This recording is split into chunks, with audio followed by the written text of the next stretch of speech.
لنا ويهدي ونودي لنا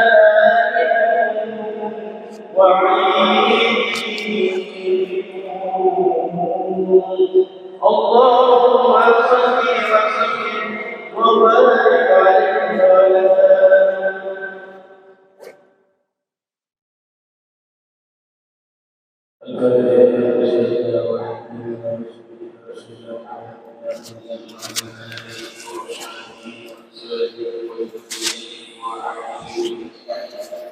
خصوصا إلى روح سيدنا أحمد بن عيسى المحاضر الفقيه المقدم محمد بن علي بعلي وجميع سادات علي بعلي وصولهم وفروئهم وإلى حضرة النبي الفاتحة. أعوذ بالله من الشيطان الرجيم. بسم الله الرحمن الرحيم. الحمد لله رب العالمين الرحمن الرحيم مالك يوم الدين. إياك نعبد وإياك نستعين. اهدنا الصراط المستقيم صراط الذين أنعمت عليهم غير المغضوب عليهم ولا الضالين آمين. السلام عليكم ورحمة الله وبركاته. الحمد لله رب العالمين. اللهم صل وسلم على سيدنا محمد وعلى آله وصحبه أجمعين. أما بعد، سبحانك لا علم لنا إلا ما علمتنا إنك أنت العليم الحكيم. ربي اشرح لي صدري ويسر لي أمري واحلل عقدة من لساني يفقهوا قولي وسدد لساني واهدي قلبي بحق سيدنا محمد صلى الله عليه وآله وبارك وسلم. يا من هو في علوه كائن، يا من هو في فعل حميد، يا من هو في مجده متين. اللهم أكرمنا بنور الفهم وأخرجنا من ظلمات الوهم وارزقنا فهم النبيين وحفظ المرسلين وإلهام ملائكة المقربين. ربنا زدنا علما وفهما وعقلا يا أكرم الأكرمين بحق سيدنا محمد خاتم الأنبياء والمرسلين يا الرحمن الرحيم. وصلى الله على سيدنا محمد وعلى آله وصحبه وبارك وسلم. الحمد لله رب العالمين. قال المصنف رحمه الله ورضي الله تعالى عنه وأرضاه ونفعنا به وبعلومه وأمدنا بأسراره وأعادنا من بركاته في الدارين. رضي الله عنكم. فصل: باب الصلاة على النبي صلى الله عليه وسلم بعد التشهد. روينا هذه الكيفية في صحيح البخاري ومسلم عن كعب بن أجرة عن رسول الله صلى الله عليه وسلم. Alhamdulillah, puji syukur kehadirat Allah, salawat salam senantiasa tercurahkan kepada junjungan mulia Nabi tercinta Sayyiduna wa Maulana Muhammad sallallahu alaihi wa alihi wa barak wasallam beserta seluruh kerabat beliau, sahabatnya dan umatnya. Yang kami muliakan seluruh imam Masjid Al-Munawwar, wabil khusus ada Haji Aswin wa Ustadz Jamal wal Habib Alwi Albar dan seluruh hadirin hadirat yang insyaAllah dirahmati Allah subhanahu wa ta'ala. Kita masih melanjutkan pembahasan salawat kepada Rasul di dalam tasyahud. Diriwayatkan cara membaca salawat itu ada riwayat di dalam kitab Sahih Bukhari dan Muslim. Yang hadis tentang cara bersalawat kepada Rasul itu diriwayatkan oleh sahabat bernama Ka'ab ibn Ujrah. Ka'ab bin Ujrah salah satu sahabat yang Allah memuji kepada beliau di dalam Al-Quran. Insyaallah di pertemuan berikutnya, kalau diizinkan oleh Allah Ta'ala, kita akan membahas biografi beliau, ya, Ka'ab bin Ujrah. Jadi sigot salawat yang kita bacakan itu riwayat salah satunya dari sahabat bernama Ka'ab bin Ujrah. Kemudian Imam Nawawi melanjutkan wal wajib minhu Allahumma sholli ala Muhammad. Kata Imam Nawawi, sigot salawat yang wajib yaitu Allahumma sholli ala Muhammad. Kata beliau itu yang wajib. Atau juga wa insya aqal, atau dia juga bisa membaca dengan sigot fi'il madi sallallahu ala Muhammad. Ibn Hajar al-Haytami beliau menyatakan sigot salawat dalam bentuk fi'il amr yaitu sholli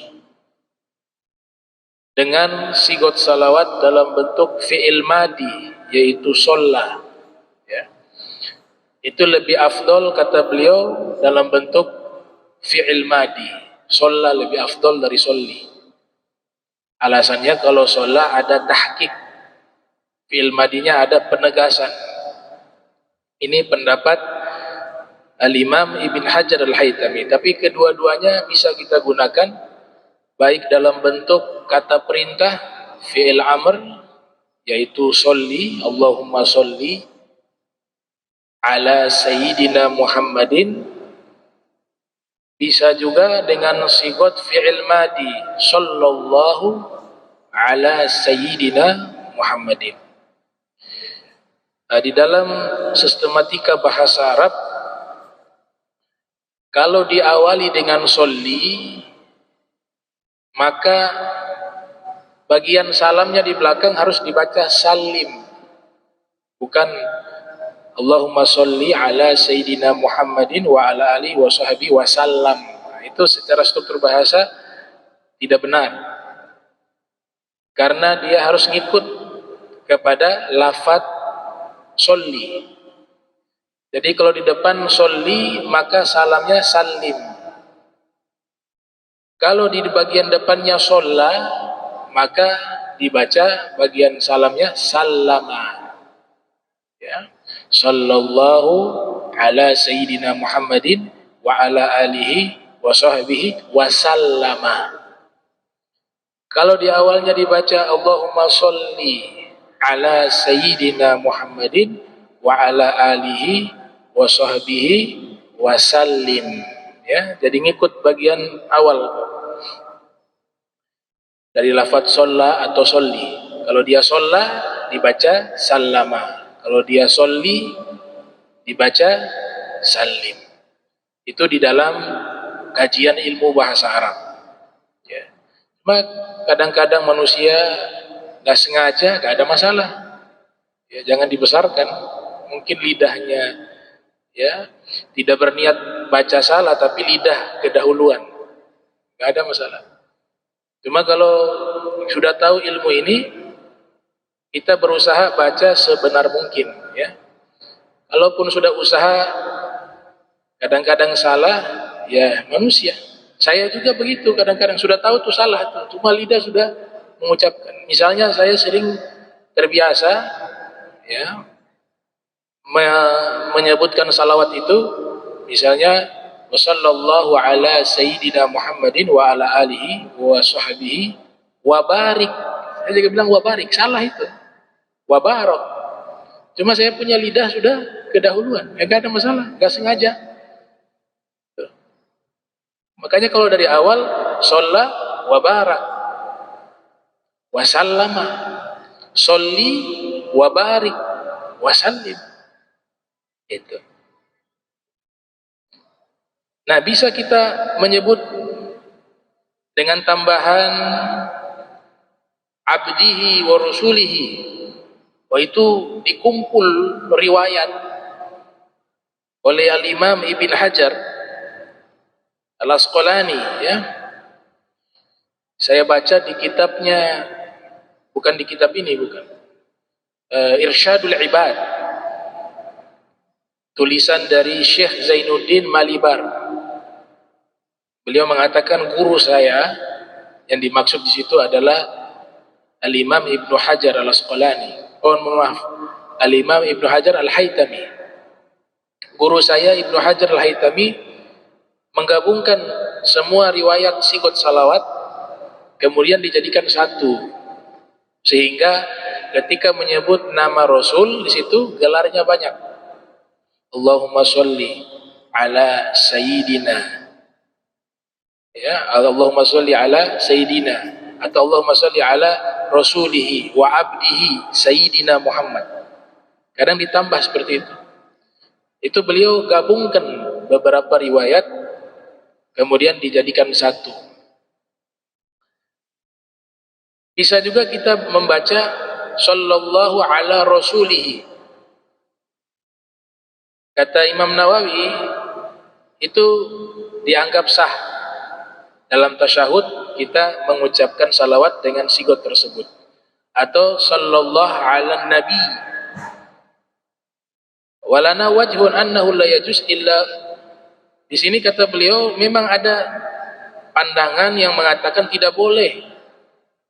Tapi ada juga yang mengatakan boleh. Yang pasti yang disepakati adalah bersalawat kemudian langsung menyebut nama Nabi. Tidak diganti dengan domir, kata ganti, atau gelar. Tapi disebut langsung dengan nama beliau.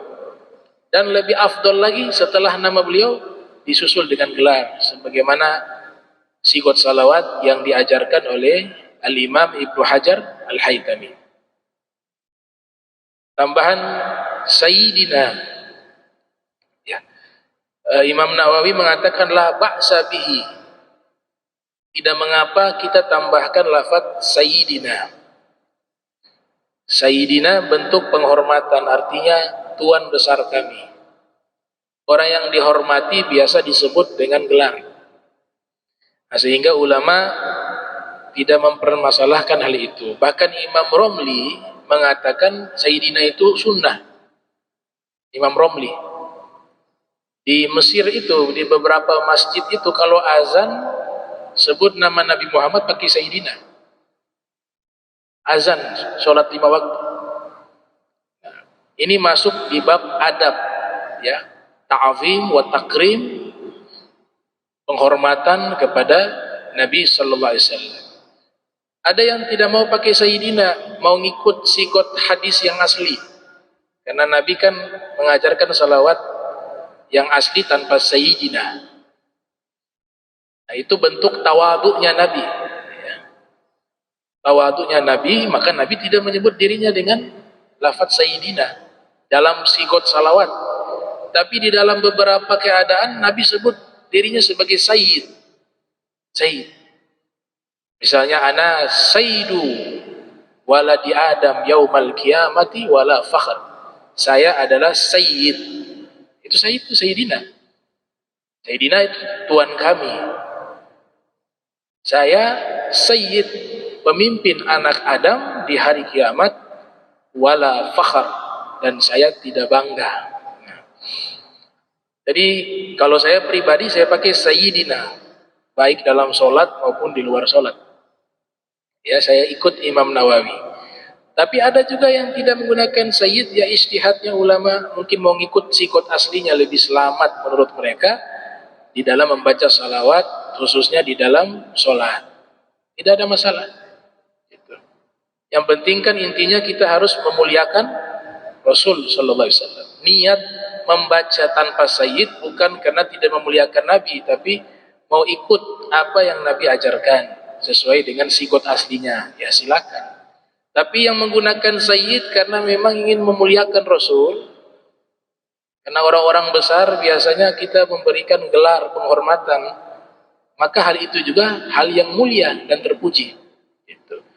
Ya, Imam Nawawi mengatakan la ba'sa bihi, gak ada masalah kita menambahkan dengan lafaz Sayyid. Kemudian bisa juga kita membaca dengan sebutan Ahmad. Nama lainnya Rasulullah Ahmad. Wa sallallahu ala Ahmad. Wa wajhi annahu yaqul, wa wajhun annahu yaqul sallallahu alaihi.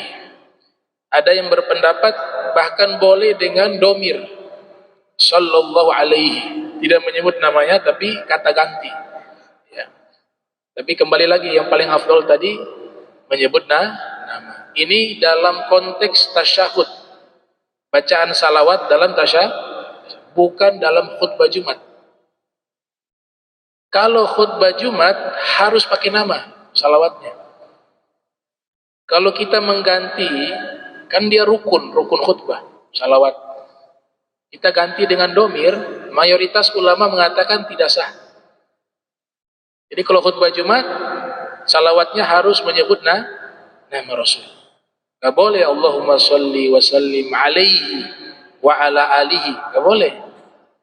Mayoritas mengatakan tidak sah dalam masalah khutbah Jumat, harus menyebut nama. Tapi kalau dalam masalah tasyahud, kita baca sholawat di tasyahud akhir itu, di sini ada yang membolehkan menggunakan domir sallallahu alaihi, ya. Wa amma tasyahud al-awwal fala tajibu fihi as-salatu ala nabi sallallahu alaihi wasallam bila khilaf. Kalau tasyahud awal tidak wajib, ya, tidak wajib bukan berarti tidak boleh, ya. Tidak wajib membaca salawat kepada Nabi sallallahu alaihi wasallam. Kalau tasyahud awal tidak wajib. Tapi sunnah, anjuran. Beda dengan tasyahud akhir. Salawatnya wajib, tidak dibaca salawat di tasyahud akhir, maka batalat sholatuhu, sholatnya batal. Wahal tustahab, kemudian apakah sunnah membaca salawat di tasyahud awal? Fihi gaulan, ada dua pendapat. Asahhuhuma tustahabbu, pendapat yang paling sahih adalah sunnah, anjuran. Wala tustahabbu as-salatu 'alal ali 'ala sahih, tidak disunnahkan sholawat kepada keluarga Nabi atas pendapat yang sahih. Itu pendapat beliau, ya. Wakil, tapi ada ulama yang mengatakan tustahab. Salawat itu yang paling bagus sunnahnya salawat kepada Nabi dan keluarga Nabi.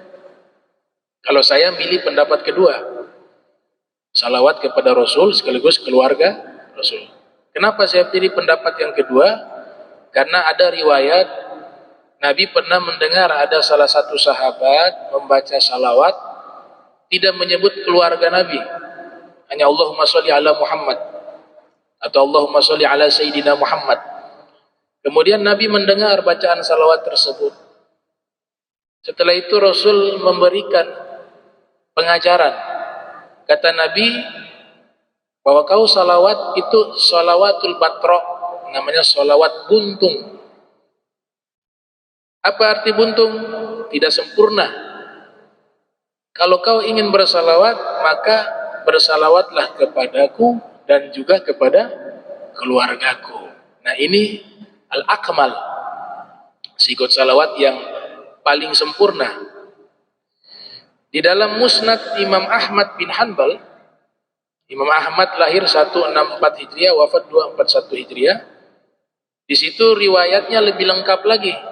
Salawat kepada Nabi Muhammad, keluarga Nabi Muhammad, ahlil baitnya, istri-istrinya, dan turunannya. Lebih lengkap, ya. Allahumma sholli ala Sayyidina Muhammadin wa ala alihi wa ahli baitihi wa azwajihi wa zurriyatihi. Ada yang menambahkan dengan lafaz wa ashabihi. Dalam naskah klasik para ulama hadis terdahulu, lafaz ashabihi itu banyak tambahan dari para ulama hadis, khususnya dari kalangan ahli sunnah wal jamaah. Nah, salawat ini Dikatakan di sini wala yustahabbu du'a'u fi tasyahhudil awal indana. Doa di tasyahud awal tidak disunahkan, cukup bacaan tasyahud saja dengan salawat. Berbeda dengan apa? Berbeda dengan tasyahud akhir. Dalam tasyahud akhir disunnahkan menambah doa. Doa yang ma'thur paling afdol yang Nabi ajarkan, meminta perlindungan dari fitnah dunia, hidup, mati, dan fitnah dajjal. Itu adalah doa yang sunnah dibaca di saat tasyahud akhir. Tapi tidak sunnah dibaca di tasyahud awal. Kalau ada yang membaca doa tersebut di tasyahud awal, yukrahu. Para ulama mengatakan hukumnya makruh, justru tidak baik. Dia sunnahnya dibaca doa tersebut di tasyahud akhir. Bal qala ashabuna yukrahu li'annahu mabniun ala takhfifi bi khilafi at-tasyahhudil akhir, ya. Mereka berpendapat bahwa membaca doa di tasyahud awal hukumnya makruh sebab tasyahud awal itu sunnahnya takhfif, diringankan, dipercepat, bukan bacaan yang panjang. Berbeda dengan tasyahud akhir, baca agak panjang tidak mengapa, isilah dengan doa situ. Wallahu a'lam. Ya, ini sudah selesai bab salawat. Nanti dilanjutkan dengan bab doa setelah tasyahud akhir. Itu kita bahas di pertemuan berikut. Ikhwanul muslimin rahimakumullah. Ada ulama mengatakan salawat ini dia di dalamnya terdapat dua hal. Orang yang bersalawat otomatis pertama dia sudah zikir kepada Allah. Yang kedua dia bersalawat dan mengucapkan salam kepada Rasulullah sallallahu alaihi wasallam. Karena di awal salawat itu kan ada lafaz Allah. Allahumma, ya Allah. Maka saat itu kita sudah zikir, mengingat Allah Ta'ala. Ditambah lagi, setelah mengingat Allah, zikir kepada Allah, ditambah lagi dengan salawat. As-salat artinya mendoakan. Mendoakan Rasul SAW. Sekalipun Nabi tidak butuh doa kita. Ya. Makanya salawat itu bukan kita mendoakan Nabi, tapi kita wakilkan doa kita kepada Allah, Allah yang bersalawat kepada Nabi. Maka ada lafaz Allahumma sholli, ya Allah berikanlah salawat kepada Nabi Muhammad. Jadi salawat itu bukan kita yang langsung kepada Nabi, bukan usolli wa usallim ala Sayyidina Muhammad. Ini sigot baru ini. Sigot aslinya yang Nabi ajarkan Allahumma, ya Allah berikanlah salawat kepada Nabi Muhammad. Berarti yang salawat adalah Allah Subhanahu wa Ta'ala. Saking mulianya pangkat derajatnya Rasul, sehingga lebih layak yang memberikan salawat itu bukan kita, tapi Allah Ta'ala. Nah, akan tetapi kebaikan itu akan kembali kepada kita, mantul kembali kepada kita. Jadi makin banyak seseorang bersalawat kepada Rasul, maka kebaikan itu justru makin banyak akan kembali kepada orang tersebut, bukan kepada Rasulnya. Makanya ulama bingung. Kalau kita diperintahkan berbuat baik kepada orang yang telah wafat, kata Izzuddin Ibn Abdissalam, itu lewat berdoa. Maka orang yang paling layak kita doakan setiap saat itu adalah Rasulullah Muhammad sallallahu alaihi wa alihi wasallam. Akan tetapi bingung mau doa apa ke Nabi. Ya Allah ampunkanlah dosanya, Allahumma gfir lahu. Nabi gak ada dosa. Allahumma adkhilhul jannata, ya Allah masukkan beliau ke dalam surga, ya. Kunci surga di tangan beliau. Allahumma rfa' darajatahu, ya Allah angkat derajatnya, derajat paling tinggi udah. Karena kita bingung doa apa yang layak untuk Nabi, bingung. Maka kita serahkan kepadamu saja ya Allah, engkau yang doakan beliau. Karena engkau tahu kekasihmu nih, magomnya, manzilahnya, pangkatnya. La syakka annal ikthar min dzikrillahi ta'ala wal istighfari was salati was salami ala rasulillah min a'zamil asbabi fi tuma'ninatil qulub wa rahatiha. Para ulama mengatakan tidak diragukan lagi, orang yang memperbanyak membaca doa, berzikir kepada Allah, kemudian beristighfar, memperbanyak salawat kepada Rasul Muhammad sallallahu alaihi wasallam, itu adalah sebab yang paling besar bagi hati ini menjadi tenang. Kita kalau lagi sumpah, lagi susah hati, baca salawat, tapi dengan catatan al-ikthar, memperbanyak ya. Begitu pula zikir.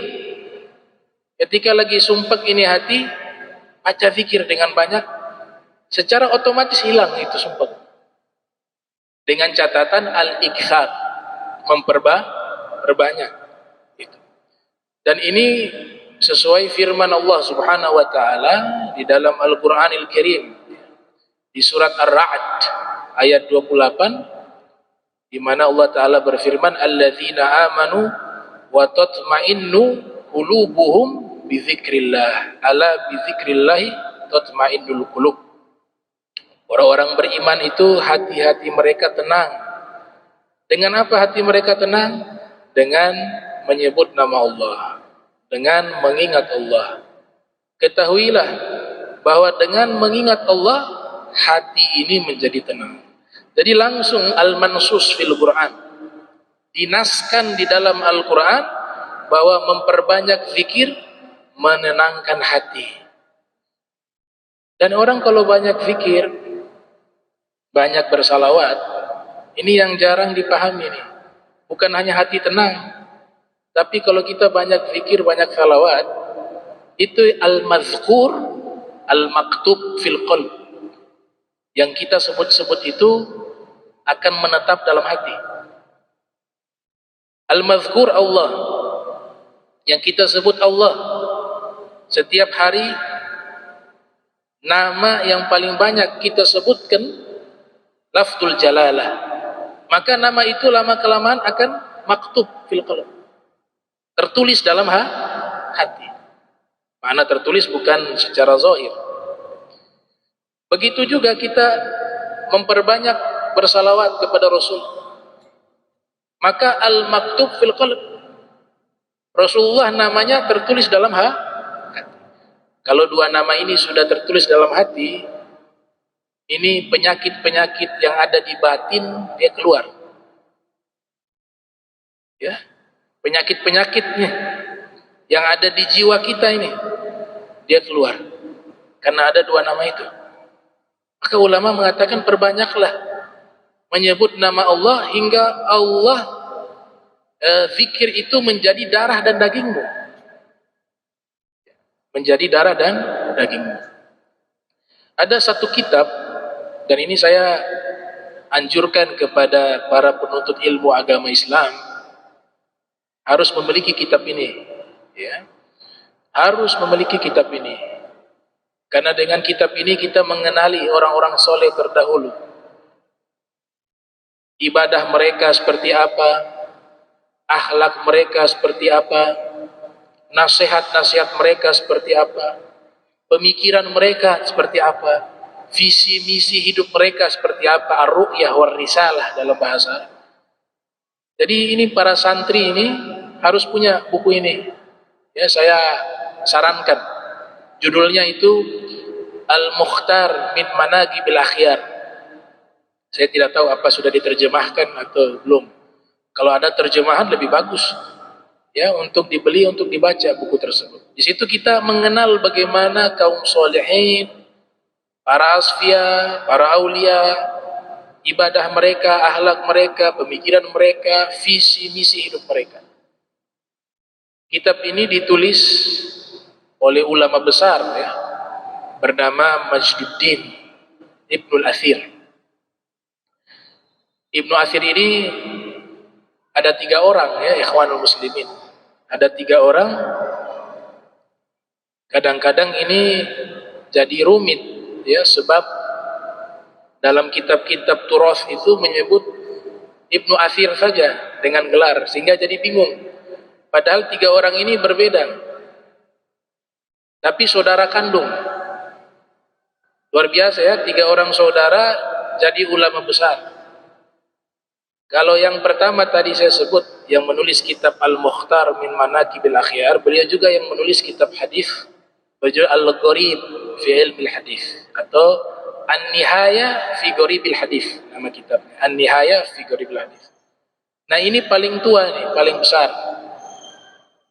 Diberikan gelar oleh ulama biar kita bisa membedakan dengan saudaranya juga yang biasa disebut dengan Ibnul Athir. Gelarnya itu Majduddin. Nama aslinya Mubarak bin Muhammad bin Abdul Karim. Lahir tahun 555 Hijriah, wafat 606 Hijriah. Jadi ini yang paling tua nih. Beliau punya adik ulama besar juga. Ulama besar juga. Itu diberikan gelar Izzuddin. Nama aslinya itu adalah Ali bin Muhammad bin Abdul Karim. Beliau yang menulis kitab Al-Kamil fit Tarikh, atau terkenal dengan judul Tarikh Ibn Athir. Tarikh Ibn Al-Athir. Ini lahir tahun 558 Hijriah. 558, wafat pada tahun 637 Hijriah. Oh tidak, lahir 555, mohon maaf. 555. Wafat 630 Hijriah. Ini adiknya. Kalau adiknya julukannya apa? Izzuddin.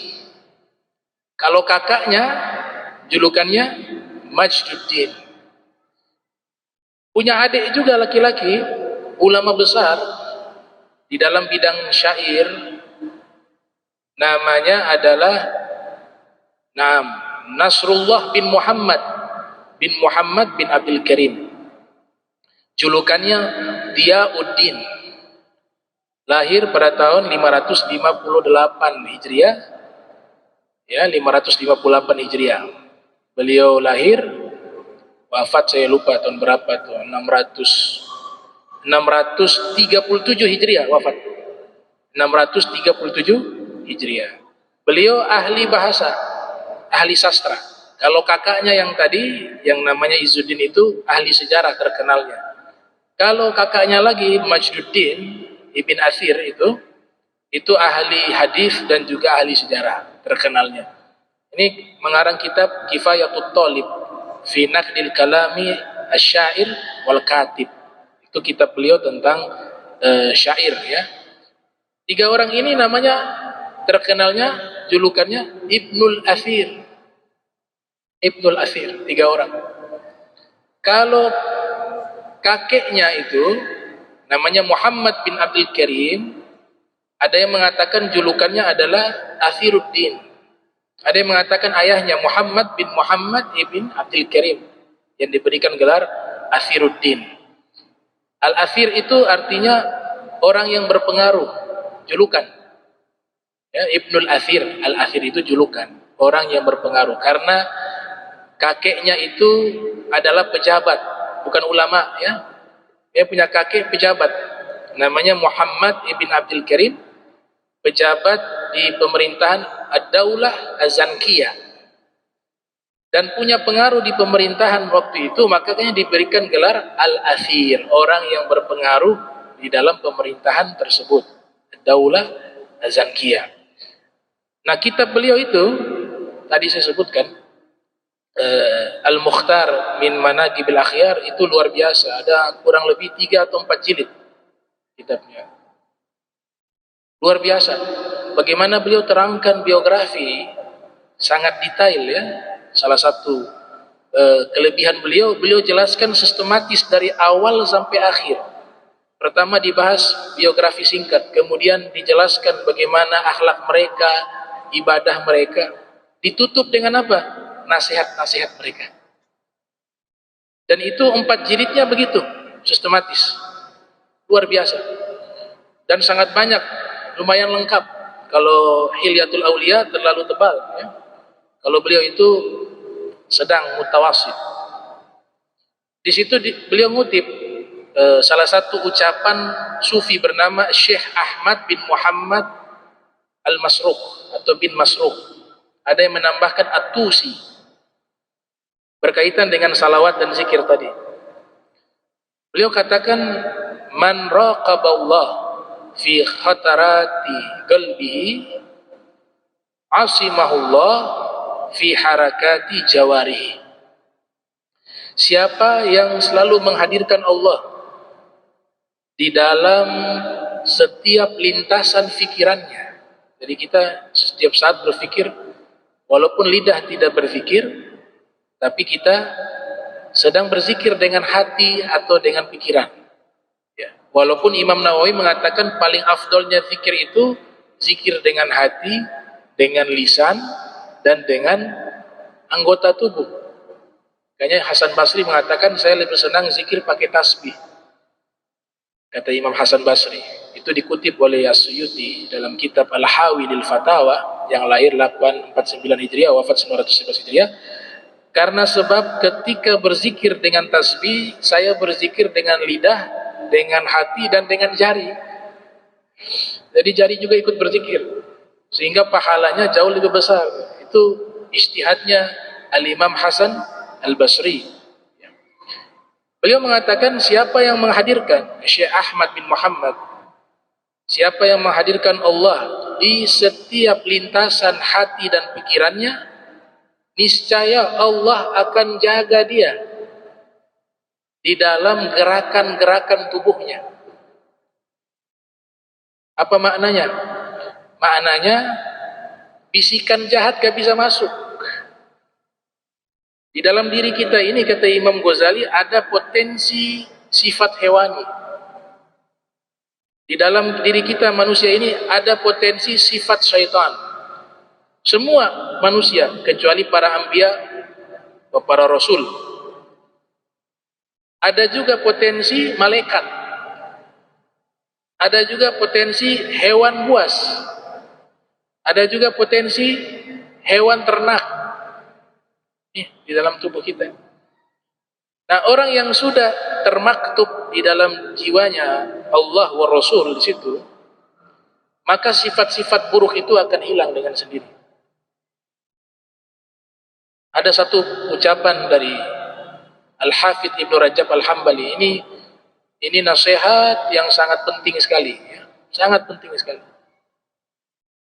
Ibnu Rajab Al-Hambali ini ulama besar mazhab Hambali, kelahiran tahun 736 Hijriah, wafat 795 Hijriah.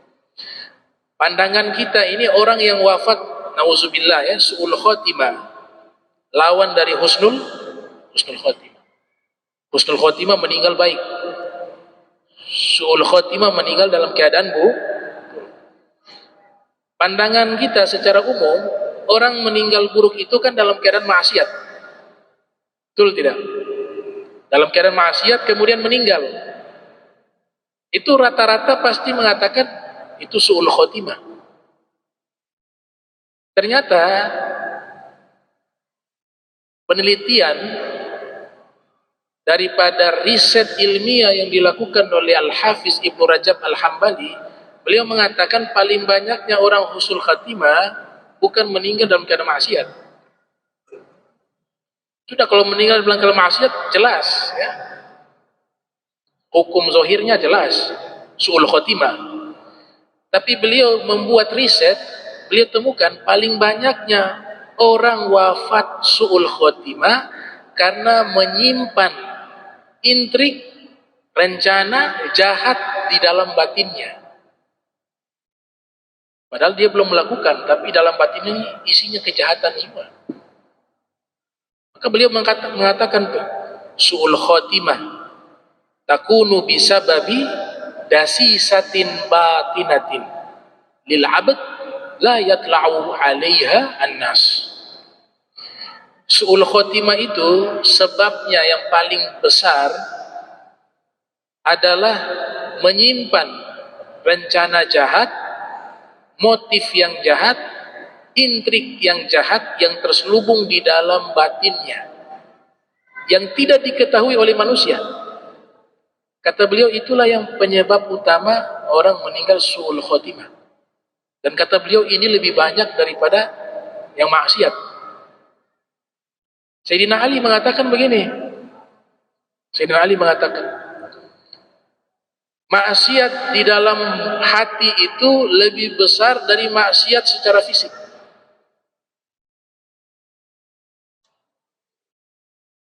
Sudah merasa hebat sendiri, pandang orang dengan pandangan remeh, hati menyimpan kedengkian kepada saudaranya. Ini kata Sayyidina Ali, dosanya lebih besar daripada maksiat fisik. Maksiat fisik juga dosa, tapi yang di dalam hati itu, kata Sayyidina Ali bin Abi Thalib di dalam kitab Idah Asrar Ulumil Muqarrabin, itu dosanya jauh lebih besar daripada maksiat fisik. Maka beliau mengatakan, ada kalanya badan taat kepada Allah, tapi di saat yang sama hati sedang bermaksiat kepadanya. Badannya taat, tapi hati maksiat. Itu risetnya Al-Hafiz Ibnu Rajab Al-Hambali. Dasisah itu artinya intrik kalau bahasa sekarang. Dasisah. Dasisah batina. Ya, rencana jahat, niat jahat, bisa juga dikembangkan hati yang penuh dengan kotoran. Az-dzunub wal atham. Ya. Maka Allah Ta'ala menyatakan, orang beruntung kalau punya hati bersih. Yang menyatakan Allah Ta'ala, qad aflaha man zakkaha, sungguh beruntung orang yang punya jiwa dan hatinya bersih. Nah, ini manfaat salawat. Ada satu salawat ini diajarkan oleh para ulama golongan sufi, ya. Kalau kita ada kesusahan, kita baca salawat ini 33 kali. Namanya salawat istighotsah. Istighotsah artinya minta tolong. Ya. Minta tolong kepada makhluk dosa tidak? Minta tolong kepada makhluk tidak dosa. Itu sabab yang Allah ciptakan. Kecuali kita minta tolong kepada makhluk tanpa meyakini bahwa Allah yang memberikan pertolongan secara hakikat. Kan kita semua tahu semuanya Allah pasti yang berikan, tapi kan ada sabab. Kadang-kadang dipahami istighosa langsung divonis syirik. Ini bahaya. Istighosa artinya minta tolong. Dia kalau minta tolong kepada orang minta uang, gak syirik. Kenapa gak istighosa ke Allah saja minta uang langsung? Berarti hukum minta tolong itu bukan syirik. Itu sabab yang Allah ciptakan. Orang sakit minta tolongnya ke siapa? Ke dokter. Ya sabab itulah Allah jadikan kesembuhan di situ, tapi hakikat yang memberikan kesembuhan Allah. Begitu juga salawat istighotsah. Kita minta tolong ke Rasul, bukan berarti kita meyakini Rasul itu Tuhan. Tapi Allah menjadikan Rasul sebagai sabab pertolongannya. Itu. Yang biasa bilang istighotsah syirik, dia sering minjam uang, minta tolong saya pinjam uang. Minta tolong, saya minta uang, saya lagi susah. Itu gak syirik. Ajib. Minta tolong ke Rasul, syirik. Nah, ini pemahaman. Jadi sabab, musabbib. Ada namanya sabab, adanya musabbib. Musabbib ini yang memberikan sebab itu terjadi Allah. Tapi ketika Allah memberikan sebab itu terjadi, Allah jadikan ada sabab. Sakit, ada dokter. Orang tenggelam di tengah lautan, dia lewat, ada kapal lewat, pasti dia teriak minta tolong ke orang-orang itu. Waktu itu dia tidak berteriak, ya Allah tolong saya gak mau untuk pertolongan mereka, tidak. Pasti dia minta tolong kepada orang. Begitu juga doa orang nyasar. Ada doa Nabi ajarkan, kalau nyasar baca doa, wahai hamba Allah tolonglah saya. Wahai hamba Allah tolonglah saya. Karena ada hamba-hamba Allah yang tidak bisa kalian lihat. Ditafsiri oleh ulama malaikat. Lagi nyasar tuh doa itu. Wahai hamba Allah tolonglah, saya ini nyasar. Nah, jadi salawat ini namanya salawat istighatsah. Salawat minta tolong kepada Rasul Muhammad sallallahu alaihi wa alihi wasallam. As-salatu wassalamu bi'adadi ma fi ilmillah alaika wa ala alika ya sayyidi ya Rasulullah agifni sari'an bi izzatillah. Dibaca 33 kali. Mujarrab ada. Ya, mujarrab. Tapi dengan catatan bi khudur wa khusyuk wal yakin. Bacanya khusyuk, yakin. Kalau gak yakin, amalan apapun tidak akan berfungsi. Idzil fata, ya, di dalam kitab Imriti itu dikatakan tuh. Idzil fata hasba i'tiqadihi rufi'. Wa kullu man lam ya'taqid lam yantafi'. Seseorang itu bisa mulia di sisi Allah karena punya keyakinan yang kuat kepada Allah. Setiap amalan yang dilakukan tanpa ada keyakinan, maka tidak bisa memberikan manfaat. Yakin. Wah, insyaallah itu salawat bisa diamalkan dan mudah-mudahan Allah Ta'ala berikan kita al-istiqamah, ya, was-sihah fi ta'ah wal ibadah. Amin ya rabbal alamin. Bismillahirrahmanirrahim. Alhamdulillahi rabbil alamin. Allahumma jam'ana hadza jam'a marhuma wa tafarraqna ba'da tafarruqan ma'suma wa la tajal minna wa la minna syakila mahruma. Subhanaka bihamdika asyhadu an astaghfiruka wa atubu ilaik. Wa sallallahu ala sayyidina Muhammadin wa ala alihi wa sahbihi wa baraka wasallam. Wa lafu minkum wassalamu alaikum warahmatullahi wabarakatuh.